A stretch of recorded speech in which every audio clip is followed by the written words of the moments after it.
Bonjour à tous. Alors aujourd'hui, c'est le week-end. Le week-end en confinement. Donc nous allons aborder, maintenant on aborde la septième semaine très bientôt. En tout cas, moi j'ai déjà fait 6 semaines de confinement. Donc, je vous présente ces deux livres. C'est des livres que vous pouvez lire avec moi. Alors le premier, il est plus facile, Le renard à la queue pelée. Et le deuxième, La robe de plume, est plus difficile, avec plus de sons. Donc, quand vous avez, quand vous savez lire, complètement, vous pouvez, lire, La robe de plume. Alors, ces 2 livres, je les avais quand j'avais, 5 ans. Celui-là un peu plus tard, mais ces 2 livres, ils ont 50 ans tous les 2. Ils ont été écrits, vers les années, 70. Donc, je vous présente, ce livre. Alors, ne m'en voulez pas pour, l'état du livre, mais c'est vrai qu'il a traversé, plusieurs dizaines d'années et celui-là, par exemple, a été un petit peu mangé, par les souris. Voilà, mais ce n'est pas grave. Les livres sont éternels et on peut les garder le plus longtemps possible. Alors regardez qui c'est qui est venu aujourd'hui.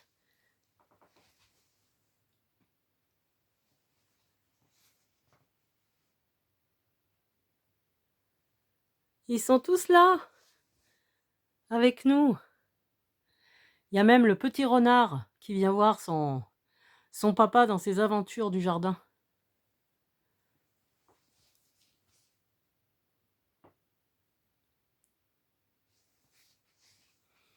Alors on va faire un jeu avec ce livre, Le renard à la queue pelée. C'est que quand on aura fini de lire, quand on aura fini les 2 histoires, vous reviendrez dans le livre et vous compterez combien il y a le mot renard et combien il y a le mot jardin. Et troisième chose, vous essayerez de savoir et de décrire, tous les légumes que vous rencontrez dans ce livre.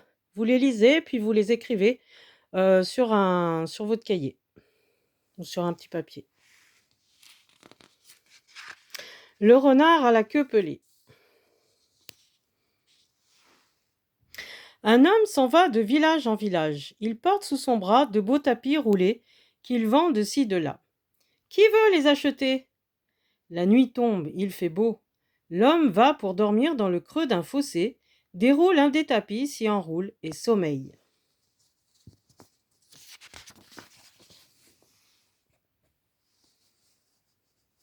Au petit jour passe par là Renard le Roux, fourbu d'avoir chassé. Il voit l'homme dormir. J'en ferai bien autant, dit-il. Ces tapis ont bon air. J'en prends un et vais aller m'y rouler à mon tour à l'abri de la haie.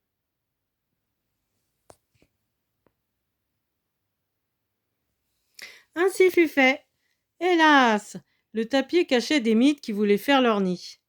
Les voici qui flairent la bonne odeur des poils de la queue du renard, des poils longs, des poils roux, pas trop doux ni trop durs, juste les poils qu'il faut.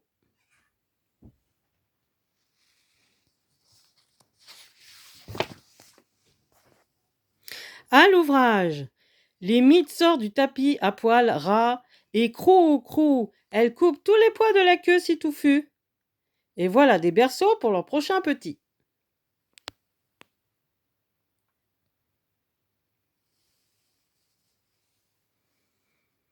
Lorsque Renard s'éveille, il sent sa queue légère et toute froide. Il la regarde. Oh, désespoir, plus un poil. Elle est nue et pelée comme celle d'un rat. Que vont dire mes voisins, que vont dire mes amis? Honte à moi! Renard contrit s'enfuit cacher sa queue pelée. Il ne dormira plus sur un tapis mité.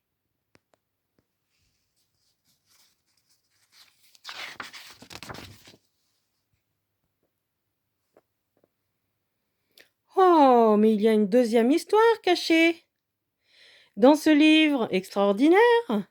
C'est l'histoire de la petite carotte courageuse. Il y avait une fois, dans un jardin, une petite carotte qui poussait. C'était une petite carotte pas comme les autres. Elle avait pourtant une chair orangée, une peau tendre et des feuilles dentelées qui se laissaient caresser par le vent. Mais c'était une carotte courageuse et qui avait des idées. Elle voulait des bras et des jambes. Qu'il ferait bon courir dans le jardin, soupirait-elle, qu'il ferait bon se reposer à l'ombre du poirier quand le soleil brûle, ou prendre un bain de rosée dans les feuilles du chou. Hélas, elle était plantée là. Regardez comme c'est joli ce jardin. Vous la voyez la carotte là? Elle est là. La carotte. On aperçoit des navets, des radis, un petit escargot, des feuilles qui sont tombées sur l'herbe, une petite maison là-haut, et ici le soleil. Et là on voit plein de petites bêtes autour de l'arbre, des abeilles, des tas d'insectes volants. Et ici on aperçoit, qu'est-ce qu'on voit là? C'est quoi cet arbre? Il porte des poires, donc c'est un poirier. Voilà, c'est en observant en fait qu'on voit plein de choses dans un dessin et c'est fabuleux. On a peut-être oublié des choses que vous allez pouvoir repérer encore. Là voilà la carotte. Et oui, et puis aussi on peut penser que c'est des papillons dans les insectes volants.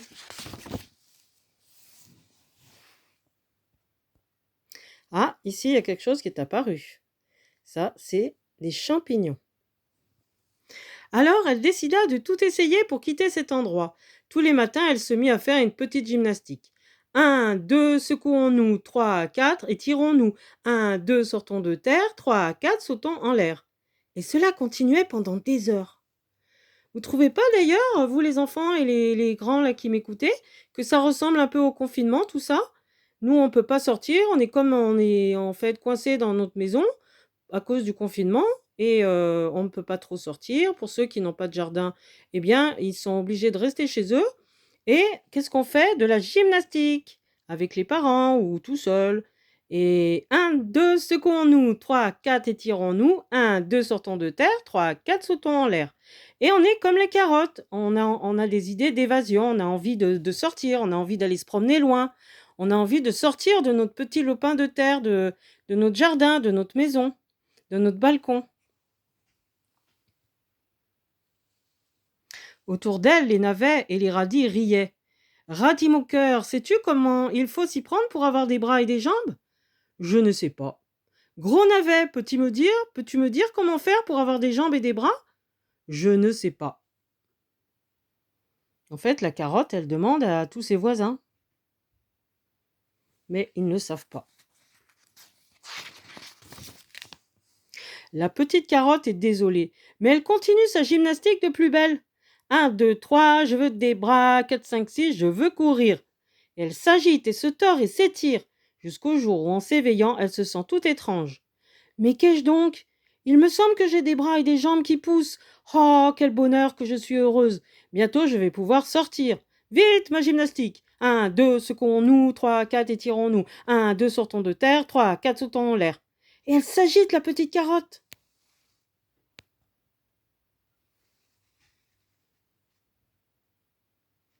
Elle s'agite dans tous les sens, dans son petit jardin.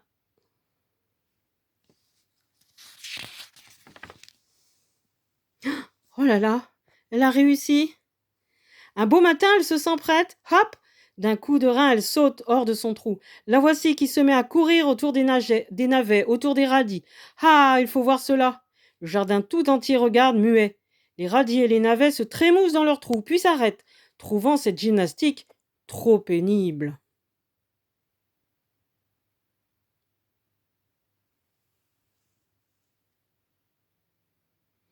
Et voilà, elle court, elle s'agite, et les autres, non.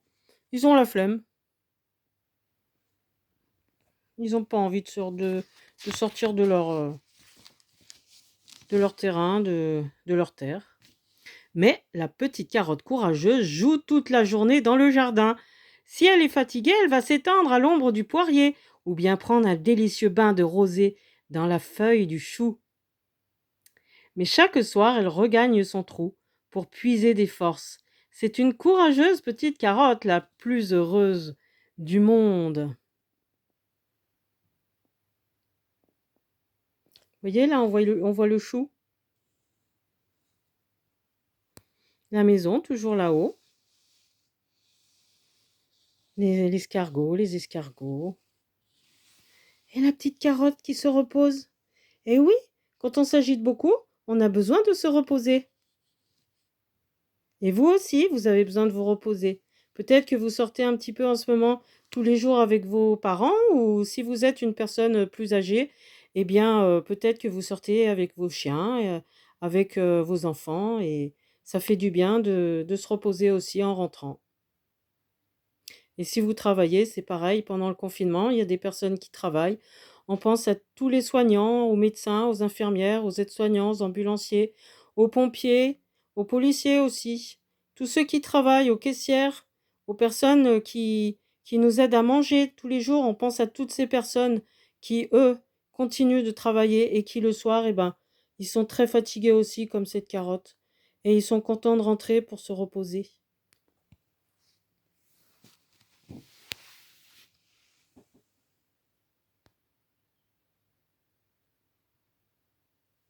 Alors, on va poursuivre par la deuxième histoire, la troisième, puisque vous avez vu, on en a trouvé une deuxième dans le premier livre. Alors, la robe de plume, c'est une très belle histoire que j'aime beaucoup et qui me ressemble un peu, parce que vous allez trouver dans ce livre une petite fille qui joue de la flûte. Et moi, je joue de la flûte aussi. J'aime bien jouer de la flûte pour les personnes que j'emmène en promenade. Et eh bien, vous allez voir, cette petite fille, eh bien, elle a une petite flûte magique et elle aime aller jouer dans la forêt et elle a des petits amis. Vous allez découvrir cela.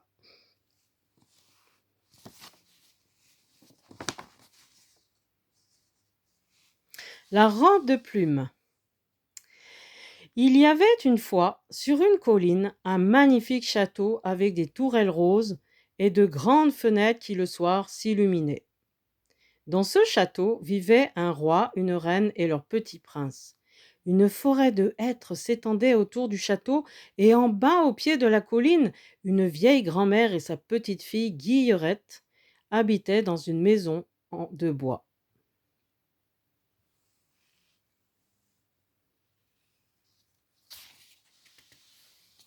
La maison, elle est là. Et le château, il est là.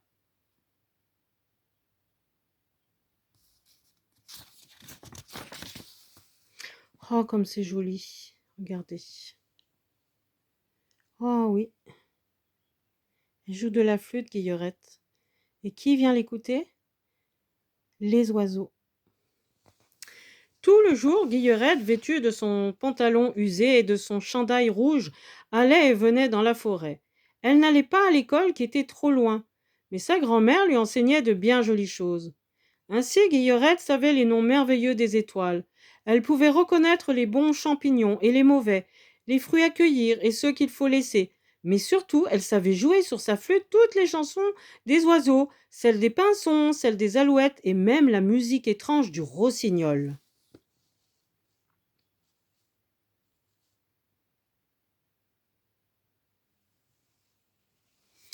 Va-t-elle s'adosser à un arbre et jouer l'air des merles?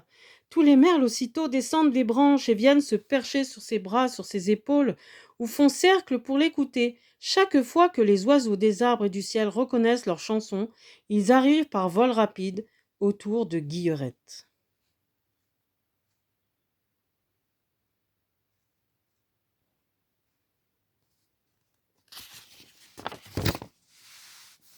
Ce jour-là, la petite fille est appuyée à un arbre et joue une de ses musiques d'oiseaux. Elle entend résonner le galop d'un cheval et retentir la sonnerie d'une trompette. C'est le chevalier du château. Guillerette prête l'oreille et voici ce qu'elle entend. Écoutez, pour fêter le grand printemps, notre prince invite en son château tous les petits garçons et toutes les petites filles. Les portes sont ouvertes. Donc voici le chevalier, en fait, qui est venu du château et qui annonce ce qu'on vient de lire. C'est une invitation à tous les petits garçons et toutes les petites filles qui sont tout autour du château. Une grande joie envahit le cœur de Guillerette. Elle va enfin voir le château, ses escaliers de marbre, ses tapis, ses immenses miroirs où se reflète le soir tant de lumière. Tout ce que lui a conté sa grand-mère. Elle quitte en courant la forêt et se précipite vers la petite maison basse. Grand-mère! Oh grand-mère, quel bonheur! Je vais aller au château. Tous les enfants sont invités à la grande fête du printemps. Mais, ma petite fille, tu n'as pas de robe et je n'ai pas d'argent. Mes mains sont trop vieilles pour en gagner. Elles sont tout juste bonnes à faire la cueillette des champignons ou des framboises quand vient la saison. Quel malheur, ma petite! Ne t'inquiète pas, grand-mère, dit Guillerette, qui repart en courant pour cacher sa peine. Elle s'adosse à un arbre, sort la flûte de sa poche et se met à jouer. Ce n'est ni l'air des rossignols, ni celui des merles. C'est une musique qui tombe comme des larmes. Un à un, tous les oiseaux arrivent étonnés. Ils n'osent pas se percher. Ils font un terrain grand rond autour de Guillerette.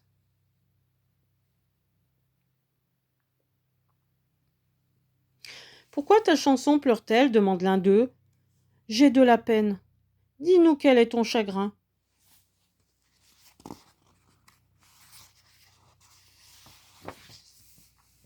Guillerette raconte tout à ses amis. À peine a-t-elle dit « et je n'ai pas de robe » que d'un arbre descend un oiseau aux ailes bleues comme le ciel et argenté comme l'eau qui court. Je ne sais pas chanter, Guillerette, aussi tu ne me connais pas. Je vais t'offrir la plus belle robe que jamais personne n'ait portée. Il jette un cri. Des vols de jets emplissent les branches, bleues comme le ciel et argentées comme l'eau qui court. Ils battent des ailes, des milliers de plumes emplissent l'air, légères et silencieuses.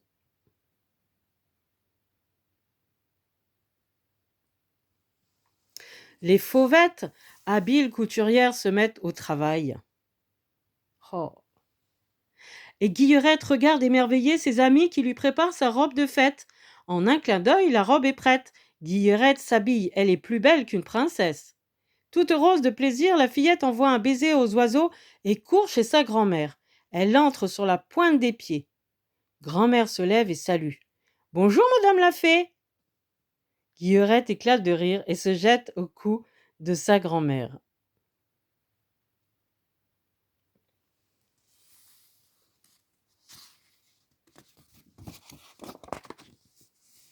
Le temps a passé.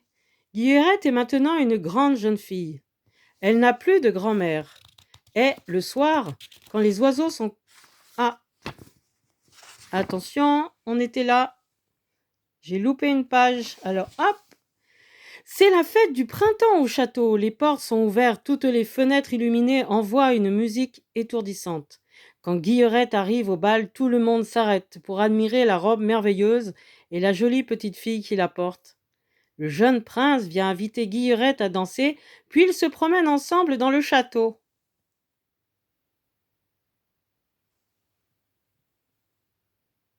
Guillerette se voit dans les miroirs de ce palais de lumière et de rêve. « Ne voulez-vous pas rester toujours avec moi au château ?» lui demande le petit prince. « Je ne peux pas, grand-mère m'attend et mes oiseaux aussi. » La fête est finie. Guillerette revient à la maison et range sa belle robe dans l'ancien coffre en bois. Elle reprend son vieux chandail, son pantalon et court dans la forêt. Adossée à son arbre, elle joue une musique de joie qui remercie les oiseaux.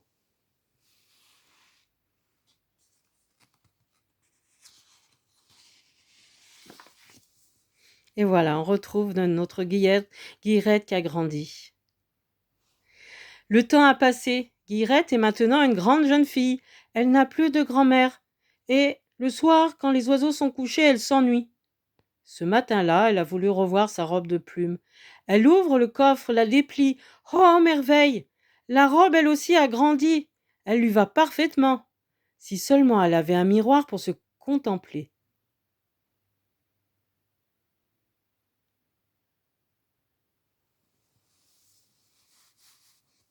À ce moment, elle entend le galop d'un cheval.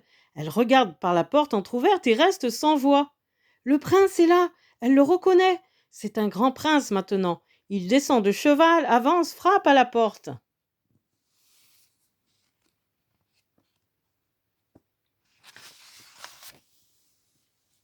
Guillerette, je ne vous ai pas oublié. Voudriez-vous devenir ma princesse? Vous êtes si belle dans cette robe de plumes. Guillerette est émue. Je suis bien seule le soir à la maison. Je ne vous ai pas oublié non plus. Prince, mais pensez-vous que je puisse quitter mes oiseaux? Vous ne les quitterez pas, ma princesse. Nous ouvrirons pour eux toutes grandes les fenêtres du château, et chaque jour nous descendrons ensemble dans la forêt. J'aime déjà vos amis. Cette fois, Guillerette n'hésite plus. Le prince l'installe sur son cheval, si légère dans sa robe de plumes, et tous deux s'envolent vers le château.